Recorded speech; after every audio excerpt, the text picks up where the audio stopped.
paraît chez Milady Bradlon.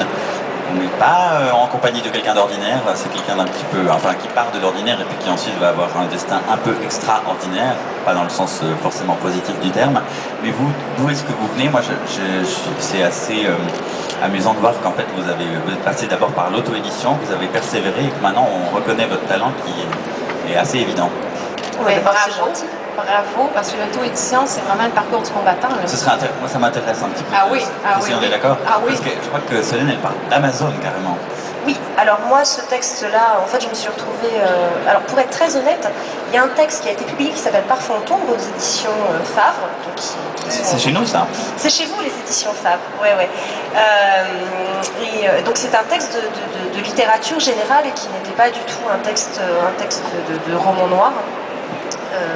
Sauf que après, en fait, le premier texte que j'ai écrit, c'est un sac. Et je me suis retrouvée avec ce texte-là,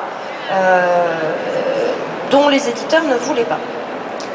J'ai démarché beaucoup d'éditeurs et bon, pour des raisons diverses et variées. Combien vous avez fait ces fameux envois de j'ai fait les fameux... C'est le contraire de... Moi, j'ai fait les fameux envois aux éditeurs parisiens. Donc, j'ai dû envoyer 20 manuscrits. Autant vous dire que ça coûte très cher, que ça n'a pas rapporté très gros en ce qui me concerne. Et puis qu'on reçoit une lettre type 3 mois après. Voilà, 3 mois. Des fois, c'est plus rapide, des fois, on ne reçoit rien. Voilà, donc j'avais envie de faire vivre ce texte-là. J'entendais sur Internet, enfin je lisais sur Internet ou dans la presse des articles qui parlaient de gens qui avaient réussi à percer par ce biais-là.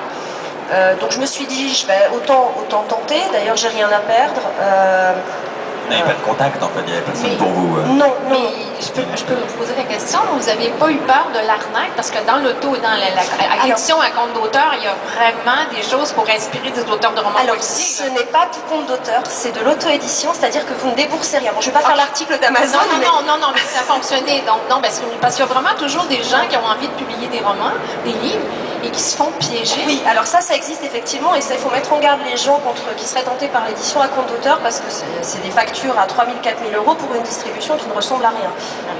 Pour la famille, quoi. C'est pour la famille, c'est pour se faire plaisir, se faire un peu mousser, mais c'est vrai qu'après, en termes de... bref, ça ne sert à pas grand-chose à part ça. Alors que l'auto-édition, vous ne déboursez rien, c'est-à-dire vous mettez votre livre sur Internet, sur Amazon en ce qui me concerne, j'ai fait ce choix-là par souci de rapidité, parce que c'est ce qui me paraissait le plus facile, à moi qui ne suis pas du tout geek. Il me fallait quelque chose de techniquement abordable, si vous voulez. Et du coup, je l'ai lancé en janvier, sans absolument rien faire. J'avais aucune technique de marketing, j'avais aucun sens commercial. J'en ai parlé juste à ma mère, à mon mari, à ma sœur. Et puis le livre s'est fait tout seul. Il y a eu une espèce d'écho. Voilà. Ça n'arrive pas à tout le monde. Là. Et là, c'est vrai que là, ça tient de la magie. Il y a eu une sorte de bouche à oreille qui s'est faite, qui fait que, en fait, il n'a pas démarré tout de suite, puisque au début personne n'est au courant. Il a mis 3 mois avant de se faire une petite place, et ça a duré pendant très longtemps. Ça a duré près de plus d'un an, enfin, jusqu'à ce qu'il passe chez Milady, en fait. Mais est-ce que vous n'avez pas publié avant que ce livre-là, qui était sur Internet, soit publié en papier? Vous n'avez pas essayé encore d'autres envois, d'autres manuscrits? Non, j'ai arrêté parce que ça ne sert à... Enfin, en tout cas, moi, mon expérience à moi me faisait dire que finalement l'auto-édition me permettait d'émerger davantage et même de vivre plus ma vie d'auteur que par l'édition traditionnelle.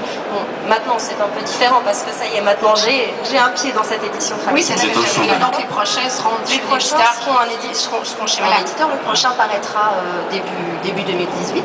Okay.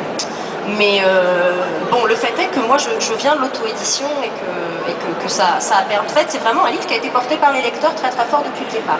C'est-à-dire que sans les lecteurs, j'aurais sans doute jamais rencontré ma superbe éditrice que j'adore. Mais c'est agréable parce qu'on se dit que c'est pas tous les lecteurs qui peuvent se tromper. Donc les éditeurs ont eu tort de ne pas accepter votre manuscrit. Alors s'il y a tant de gens l'ont publicité quand même, ça veut dire quelque chose. À la décharge des éditeurs que j'avais contactés, pour moi ce texte est un texte de littérature générale. Quand je l'ai écrit, j'avais pas l'idée de faire un texte de littérature noire. Donc les envois que j'avais faits étaient à l'intention d'éditeurs de littérature plutôt blanche. Je pense que c'est un peu noir pour le coup. justement, c'est amusant parce que vous, Christine Bourrier, vous êtes quand même assez marquée. Alors, Solène, on a voulu l'arranger. Vous, c'est assumé. Enfin, voilà, vous avez une enquêtrice, Maud Graham, qui